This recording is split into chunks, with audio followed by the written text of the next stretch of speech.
बिस्मिल्लाहिर्रहमानिर्रहीम। अस्सलाम वालेकुम डियर स्टूडेंट्स। आज हम फिजिक्स क्लास 9 यूनिट नंबर 7 की एक्सरसाइज सॉल्व करेंगे। एक्सरसाइज के एमसीक्यूज, इसके अलावा एक्सरसाइज शॉर्ट क्वेश्चन भी सॉल्व करेंगे। तो सबसे पहले एमसीक्यू सॉल्व करते हैं। पहला एमसीक्यूज है, इसमें हमें कहा जा रहा है how do the molecules in solid behave. Solid में मॉलिक्यूल कैसे बिहेव करते हैं? मूव करते हैं randomly, vibrate about their mean position, rotate and vibrate randomly about on position, move in straight line from hot to cold end. हमने पढ़ा है कि सॉलिड जो होता है ना, उसके दरमियान स्ट्रॉन्ग इंटरमोलिक्यूलर फोर्सेस बहुत ज़्यादा स्ट्रॉन्ग होती हैं, अट्रैक्टिव फोर्सेस बहुत ज़्यादा होती हैं, जिसकी वजह से उनके जो मॉलिक्यूल्स हैं वो उसके अंदर जो पार्टिकल्स हैं वो मीन पोजीशन की वाइब्रेट करते हैं। तो vibrate about the mean position, जो इसका बी वाला ऑप्शन है ना, ये करेक्ट होगा। तो एमसीक्यू नंबर 1 का ऑप्शन बी करेक्ट है। बी पे करेक्ट लगा दें। एमसीक्यू नंबर 2 है, what type of motion is of molecule in gas. Gas के मॉलिक्यूल में किस तरह की मोशन होती है? लीनियर मोशन है, रैंडम मोशन है, वाइब्रेटरी मोशन है, या रोटेटरी मोशन होती है? तो गैस के मॉलिक्यूल रैंडमली मूव करते हैं, तो इसलिए इसका बी वाला ऑप्शन करेक्ट होगा। एमसीक्यू नंबर 3 है, temperature of a substance is total amount of heat contained in it, total number of molecules in it, या डिग्री ऑफ हॉटनेस और कोल्डनेस, या डी ऑप्शन है depend upon the intermolecular distance. तो हमने पढ़ा temperature की definition degree of hotness और coldness, तो इसका सी ऑप्शन करेक्ट है एमसीक्यू नंबर 3 का। उसके बाद नेक्स्ट है, heat is total kinetic energy of the molecules, internal energy, work done by the molecules, the energy in transit. तो हमने ये पढ़ा हुआ है, हीट की डेफिनेशन भी यही है, तो एनर्जी इन ट्रांसिट, बी वाला ऑप्शन इसका करेक्ट होगा। In Kelvin scale the temperature corresponding to the melting point of ice is. तो इसमें जो मेल्टिंग पॉइंट ऑफ आइस से जो टेम्परेचर कोरेस्पॉन्ड करता है वो लोअर पॉइंट उसका होगा ना, तो लोअर पॉइंट केल्विन में 273 होता है, तो इसलिए 273 डी वाला ऑप्शन इसका करेक्ट है। एमसीक्यू नंबर 6 है, the temperature which has the same value on Celsius scale and Fahrenheit scale. वो कौन सा टेम्परेचर है जिसपे सेल्सियस स्केल और फ़ारेनहाइट स्केल की वैल्यू सेम आती है? तो ये एमसीक्यू न्यूमेरिकल भी हमने किया था, ये ए वाला ऑप्शन इसका करेक्ट है। एमसीक्यू नंबर 7.6 का ए ऑप्शन करेक्ट है। नेक्स्ट एमसीक्यू है, एमसीक्यू नंबर 7 की स्टेटमेंट देखें, which one is better choice for liquid in glass thermometer, colourless, bad conductor, या सी वाला ऑप्शन है एक्सपैंड लीनियरली, वेट ग्लास। तो ये expand linearly most suitable answer है इस एमसीक्यू का, सी वाला ऑप्शन करेक्ट होगा। One disadvantage of using alcohol in liquid glass thermometer. Liquid glass thermometer में अल्कोहल यूज करने का एक डिसएडवांटेज क्या है? हमने पढ़ा ना, मरकरी और अल्कोहल दोनों यूज हो सकते हैं। तो अल्कोहल को यूज करने का डिसएडवांटेज क्या है? इट हैज लार्ज एक्सपेंसिविटी, या it has low freezing point, it wets the glass tube, it expand, its expansion is linear. तो इसमें जो सूटेबल आंसर है वो सी वाला ही है, it wet the glass tube. MCQ 7.9 है, water is not used as a thermometric liquid mainly due to. पानी क्यों यूज नहीं होता थर्मोमेट्रिक लिक्विड में? अल्कोहल और मरकरी यूज करते हैं ना, तो ये वाटर क्यों नहीं कर सकते? कलरलेस है इस वजह से, बैड ग्लिटर ऑफ हीट है इस वजह से, या नॉन लीनियर थर्मल एक्सपेंशन है इस वजह से, या लो बॉइलिंग पॉइंट है। तो ये नॉन लीनियर थर्मल एक्सपेंशन की वजह से हम उसको यूज नहीं करते। बाकी नेक्स्ट एमसीक्यू नंबर 10 है, thermometer has a narrow capillary tube so that it quickly respond to the temperature changes. तो थर्मामीटर की जो कैपिलरी ट्यूब है वो नैरो होती है ना, वो क्यों होती है? ताकि ये टेम्परेचर चेंज को क्विकली रिस्पॉन्स कर सके, या can read the maximum temperature, the give large change for a given temperature rises, can measure a large range of temperature. तो इसका जो पहला ऑप्शन है ये ज़्यादा सूटेबल है, a quick respond to the temperature change, ताकि टेम्परेचर चेंज हो तो उसको क्विकली रिस्पॉन्स कर सके। उसके बाद एमसीयू जो लास्ट वाला है, उसकी स्टेटमेंट है, which thermometer is most suitable for reading rapidly varying temperature. 2300 जो टेम्परेचर चेंज होता है उसको मेजर करने के लिए कौन सा थर्मामीटर बेस्ट है? Thermocouple thermometer, mercury in glass, laboratory thermometer, alcohol in glass thermometer, mercury in glass, clinical thermometer. तो हमने पढ़ा ये थर्मोकपल है ना, ये जो है जहाँ पे अब्रप्ट चेंजेस होते हैं ना टेम्परेचर में, वहाँ यूज होता है। तो ए वाला ऑप्शन करेक्ट है एमसीक्यू नंबर 7.11 का। MCQ complete. अब हम करते हैं शॉर्ट क्वेश्चन सॉल्व एक्सरसाइज वाले। तो ये शॉर्ट क्वेश्चन है एक्सरसाइज के, टोटल 15 शॉर्ट क्वेश्चन हैं। इनके मैंने नोट्स बनाए हुए हैं, मैं आपको अपने नोट से पढ़ाऊंगा इनके आंसर्स। तो आइए हम अपने नोट से पढ़ते हैं। सबसे पहला शॉर्ट क्वेश्चन है, why solids have fix volume and shape according to the particle theory of matter. Particle theory of matter के मुताबिक सॉलिड का फिक्स वॉल्यूम और शेप क्यों है? तो इसका आंसर होगा, according to particle theory of matter the molecule of solid are held at fixed position but they show only vibrational motion about their fixed point। क्योंकि वो सिर्फ वाइब्रेशनल मोशन करते हैं, अपने फिक्स पॉइंट के गिर्द वाइब्रेट करते हैं। दैट इज वाई, यही वजह है कि फिर सॉलिड का जो शेप और वॉल्यूम है वो फिक्स होता है। ठीक है।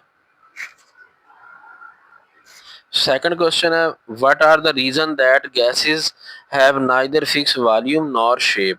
क्या वजह है गैसेस का ना वॉल्यूम फिक्स है ना शेप फिक्स है? Gas molecules are relatively far away from one another and move randomly. Gas के मॉलिक्यूल बड़े दूर दूर होते हैं, उनके दोनों फासला बहुत ज़्यादा होता है। स्ट्रॉन्ग इंटरमॉलिक्यूलर फोर्सेज होती कोई नहीं, वीक फोर्सेज होती हैं, अट्रैक्टिव फोर्सेज, अनलाइक सॉलिड। तो इसलिए वो रैंडमली मूव कर रहे होते हैं, due to which gas neither have definite volume not definite shape. ना उनका शेप है फिक्स, ना उनका वॉल्यूम है। ठीक हो गया। तीसरा सवाल, compare the spacing of molecules in solid liquid and gas gas state. ठीक है। तो गैस स्टेट में, लिक्विड और सॉलिड में हमने बताना है कि उनकी जो मॉलिक्यूल की स्पेसिंग है वो किस तरह होती है। हमने पढ़ा बस सॉलिड में क्लोज क्लोज होते हैं, लिक्विड में थोड़ा फासले पे होते हैं, और गैसेस में बहुत ज़्यादा फासला होता है, लार्ज डिस्टेंस होता है। तो solid, the intermolecular spaces in solids are minimum due to strong intermolecular forces. Strong intermolecular forces होने की वजह से उनके दरमियान स्पेसिंग जो है वो कम होती है। Molecules of solid only vibrate about their fix position, वो सिर्फ वाइब्रेट ही करते हैं। उसके बाद liquid, the intermolecular forces of liquid molecules are larger than solid. ये इसमें इंटरमॉलिक्यूलर स्पेसिस जो है वो इंटरमॉलिक्यूलर स्पेसिस लिक्विड में सॉलिड के मुकाबले में ज़्यादा होती है। Therefore molecules of liquid can slide over each other. इसलिए जो लिक्विड के मॉलिक्यूल्स है ना, वो स्लाइड कर सकते हैं एक दूसरे के ऊपर, क्योंकि उनके दरमियान इंटरमॉलिक्यूलर स्पेसिंग ज़्यादा है सॉलिड से।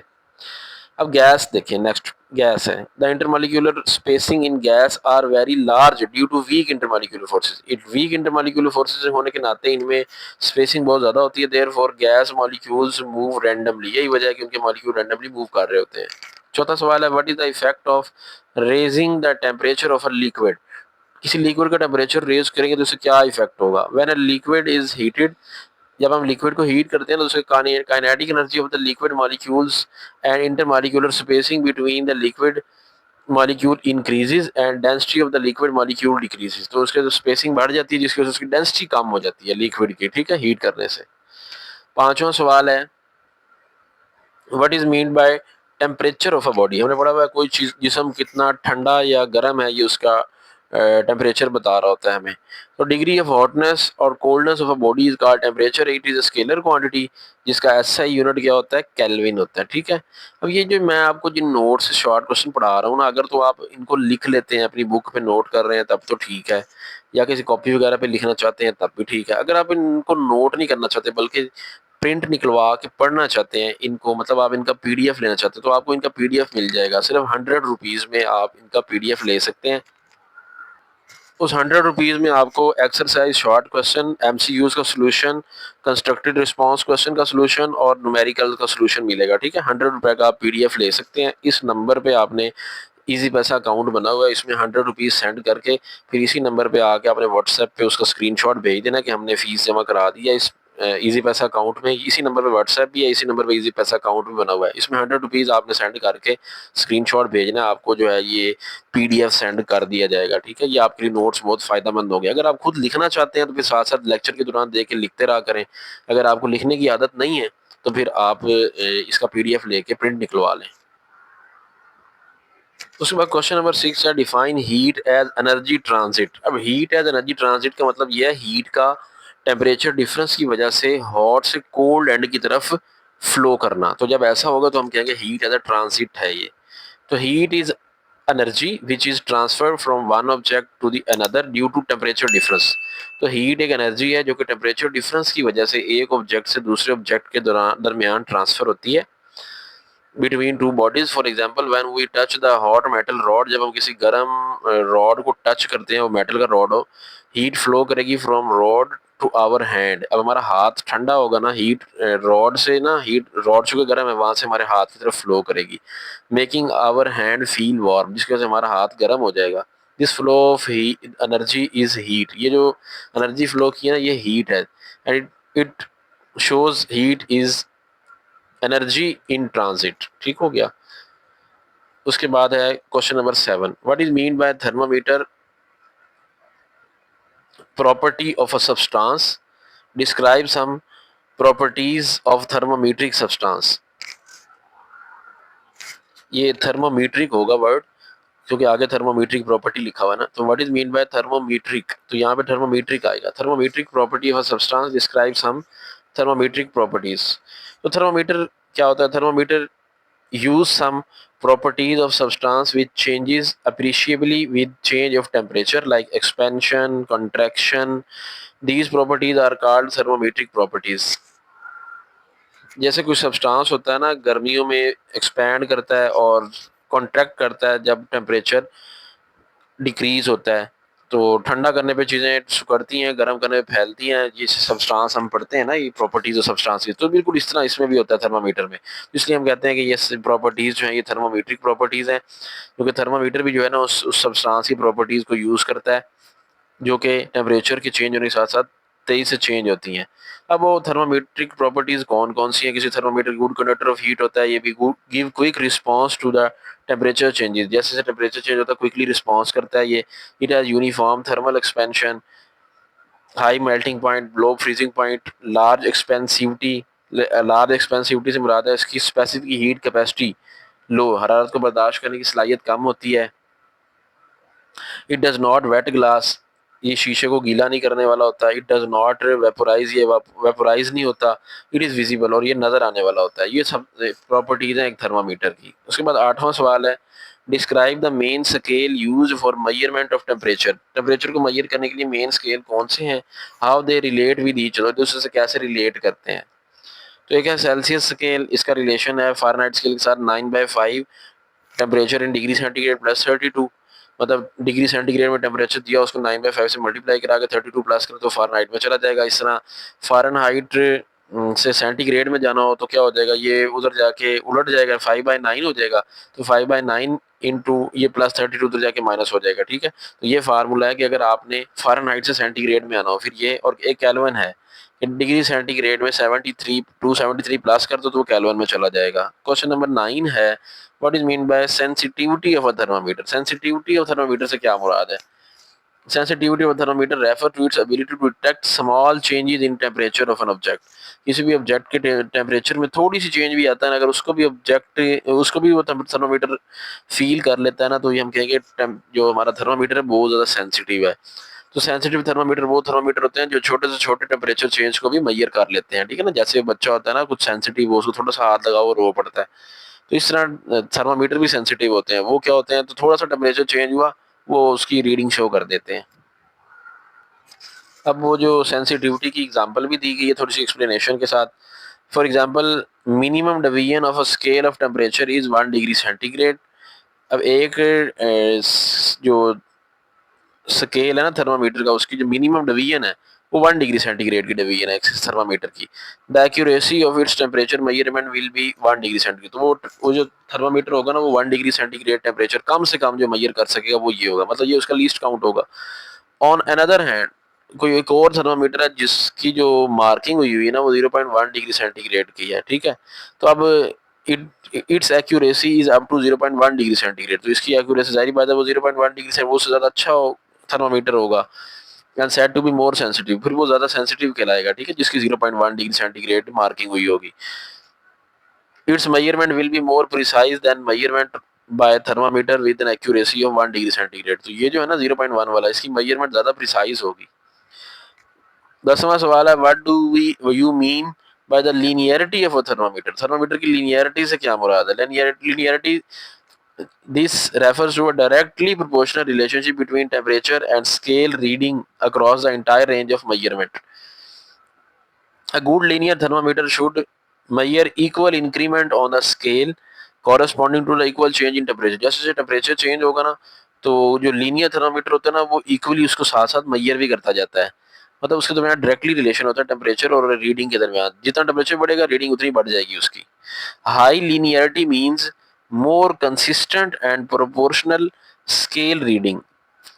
तो अगर कोई लीनियर हाई लीनियरिटी है ना किसी थर्मामीटर की, उसका मतलब ये है कि वो more consistent and proportional scale reading over the entire range to ensure the accuracy of the measurement. तो वो ज़्यादा अच्छा जो है एक्यूरेट टेम्परेचर को मेजर करने वाला होगा जो हाई लीनियरिटी जिस टेम्परेचर में थर्मामीटर में होगी। What make the scale reading of a thermometer accurate. क्या चीज़ है जो कि थर्मामीटर की जो स्केल की रीडिंग है ना उसको एक्यूरेट बनाती है? तो ये कुछ पॉइंट्स हैं जो कि थर्मामीटर की जो रीडिंग है उसको एक्यूरेट करते हैं। Calibration, linear expansion, accurate marking और प्रॉपर कंस्ट्रक्शन। 12वां सवाल है उसके बाद, what does determine the direction of heat flow. क्या चीज़ है जो डायरेक्शन ऑफ हीट फ्लो को डिटरमिन करती है? The direction of heat flow is determined by the temperature because heat is transferred from a body at high temperature to low temperature. तो heat कैसे flow करेगी डिपेंड करता है temperature के ऊपर। जहाँ टेम्परेचर हाई है वहां से हीट ट्रेवल करेगी और लो टेम्परेचर जहाँ पे उसकी तरफ जाएगी। Distinguish between heat and internal energy. Heat और इंटरनल एनर्जी में फर्क करना है हमने। तो हीट क्या? Heat is energy which is transfer from one object to the other due to temperature difference between two bodies. तो हीट एक एनर्जी है जो कि टेम्परेचर डिफरेंस की वजह से एक ऑब्जेक्ट से दूसरे ऑब्जेक्ट में ट्रैवल करती है। उसका यूनिट जॉउल होता है। इंटरनल एनर्जी क्या होती है? ये sum of kinetic energy and potential energy of molecules of an object. किसी भी ऑब्जेक्ट के मॉलिक्यूल्स की जो इंटरनल एनर्जी होती है वो काइनेटिक एनर्जी और उसकी पोटेंशियल एनर्जी का सम के इक्वल होती है। उसका यूनिट भी जॉउल होता है। क्वेश्चन नंबर 14 है उसके बाद, what when you touch a cool surface. जब हम किसी ठंडी चीज को हाथ लगाते हैं ना, does cold travel from the surface to your hand और does energy travel from your hand to a cold surface.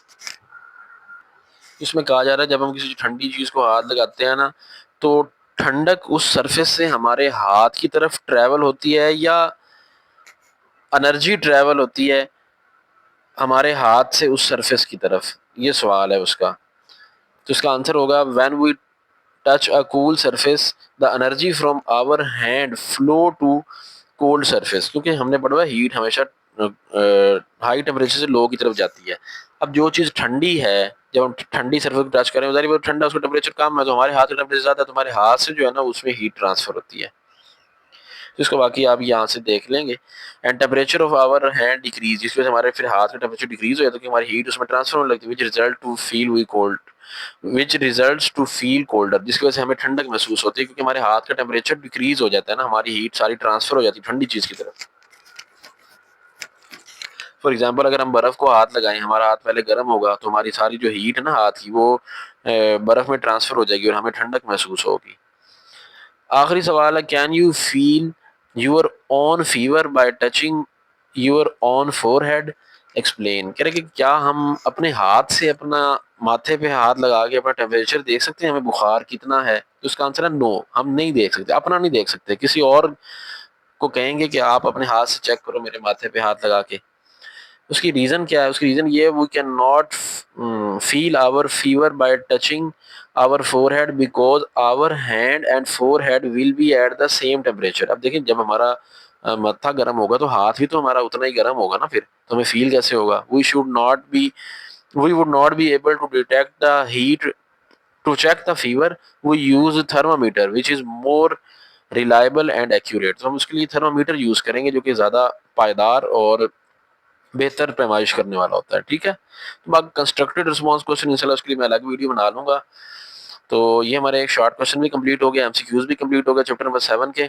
Channel पे नए हैं तो चैनल को सब्सक्राइब करें। इस चैनल पर मैथ के भी और केमिस्ट्री के भी लेक्चर्स अपलोड हो रहे हैं क्लास 9 के। मिलते हैं नेक्स्ट वीडियो में जल्द। अपना ख्याल रखिएगा। अल्लाह हाफिज़।